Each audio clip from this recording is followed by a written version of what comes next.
राजस्थान में रीट परीक्षा को सफल बनाने को लेकर प्रशासन ने पुख्ता इंतजाम कर लिए हैं। लाखों अभ्यर्थी रीट की परीक्षा दे रहे हैं। परीक्षा को लेकर एक जुनून भी देखा जा रहा है। टोंक में भी एक महिला अभ्यर्थी को परीक्षा देने का इतना जुनून था कि महिला अपनी गर्भावस्था के बीच भी परीक्षा देने पहुंच गई। प्रियंका चौधरी का परीक्षा सेंटर टोंक के बरौनी के राजकीय उच्च विद्यालय में था। परीक्षा के दौरान अचानक से महिला अभ्यर्थी प्रियंका को लेबर पेन हुआ। इसकी सूचना केंद्र अधीक्षक ने तुरंत जिला प्रशासन को दी। उनकी सूचना पर परीक्षा केंद्र पहुंची 108 एम्बुलेंस की मदद से प्रसूता को टोंक अस्पताल ले जाया गया। चिकित्सकों की देखरेख में अभ्यर्थी प्रियंका चौधरी की नॉर्मल डिलीवरी हो गई है। उन्होंने एक बच्ची को जन्म दिया है। फिलहाल नवजात और प्रसूता दोनों पूरी तरह स्वस्थ हैं। घटना ये था, मैं सेंटर से बाहर था, ये पेपर दे रहे थे अंदर रीट का। अचानक मेरे पास समथिंग 12:05 पर कॉल आया कि थोड़ी दिक्कत है। तो फिर हम अंदर पहुंचे तो उन्होंने 108 बुला ली। शायद उनसे डीएम कलेक्टर साहिबा से भी उन्होंने लिया परमिशन लेकर के, फिर यहाँ रेफर कर दिया उन्होंने। और हम सकुशल पहुंच गए यहाँ पर और लक्ष्मी का आगमन हुआ हमारे घर पर। बहुत खुशी की बात है ये। राजस्थान माध्यमिक शिक्षा बोर्ड की सबसे बड़ी परीक्षा रीट 2024 के पहले दिन दोनों पारियों की परीक्षा ठीक से संपन्न हो गई है। सीएम और मुख्य सचिव सुधांशु पंत स्वयं परीक्षा की मॉनिटरिंग कर रहे थे। माध्यमिक शिक्षा बोर्ड के सचिव कैलाश चंद्र ने बताया कि प्रदेश भर में परीक्षा का सफल आयोजन हुआ है। कहीं से भी किसी अप्रिय घटना या डमी कैंडिडेट या नकल का कोई मामला सामने अब तक नहीं आया है।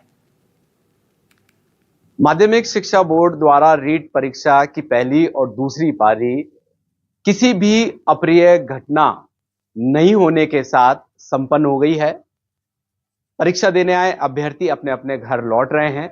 परीक्षा की सामग्री भी अलग अलग जिलों से रीट कार्यालय पहुंच रही है। परीक्षा की उपस्थिति क्या रही, किस तरीके से दोनों पारियों में व्यवस्था रही, वो जानने के लिए हमारे साथ में हैं board secretary Kailash ji. Sir, पहले तो आपको बहुत बहुत बधाई। आपके दोनों रीट परीक्षा, जो कि एक बहुत बड़ी परीक्षा थी, इस परीक्षा की मॉनिटरिंग मुख्यमंत्री भजनलाल शर्मा कर रहे थे, सीएस सुधांशु पंत जी कर रहे थे। बिल्कुल अप्रिय घटना भी कुछ नहीं घटी है, क्या कहना चाहिए? जी धन्यवाद।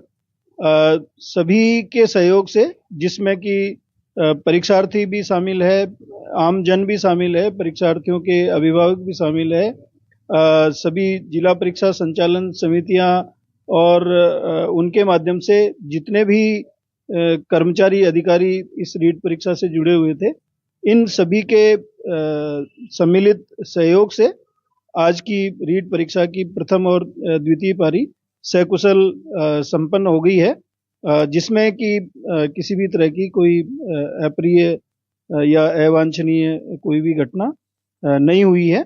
और प्रथम पारी में लगभग 88.2% परीक्षार्थियों ने भाग लिया और द्वितीय पारी, जो कि लेवल 2 की परीक्षा थी, उसमें 90.64% परीक्षार्थियों ने भाग लिया। और ये आज की दोनों पारियां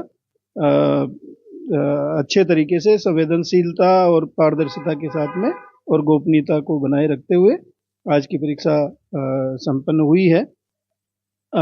एक पारी की परीक्षा 28 फरवरी को होनी है। आज की जो परीक्षा सामग्री है, जो यूज्ड परीक्षा सामग्री है, वह आज रीट कार्यालय पहुंच जाएगी और 28 फरवरी की सामग्री 28 फरवरी को रीट कार्यालय पहुंच जाएगी। तो अभी तक किसी भी परीक्षा केंद्र से डमी कैंडिडेट या नकल का कोई मामला सामने आया है? इस परीक्षा के लिए माध्यमिक शिक्षा बोर्ड ने सभी परीक्षा केंद्रों पर सीसीटीवी कैमरे स्थापित किए थे, जिनकी लाइव मॉनिटरिंग रीट कार्यालय से अलग अलग जिलेवार कार्मिकों द्वारा की जा रही थी।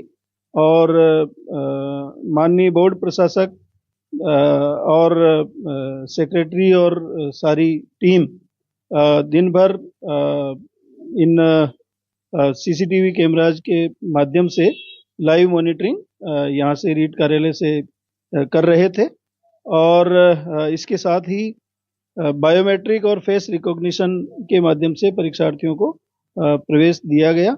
और इन सारे उपायों का प्रयोग करने से इस तरह की कोई भी घटना जिसमें नकल की बात सामने आती हो या कोई डमी कैंडिडेट के बैठने की बात सामने आती हो, इस तरह की कोई भी घटना आज नहीं हुई है। तो यह भी एक बहुत ही प्रसन्नता का विषय है और सभी परीक्षार्थियों को भी मैं इस बात के लिए बधाई देता हूँ।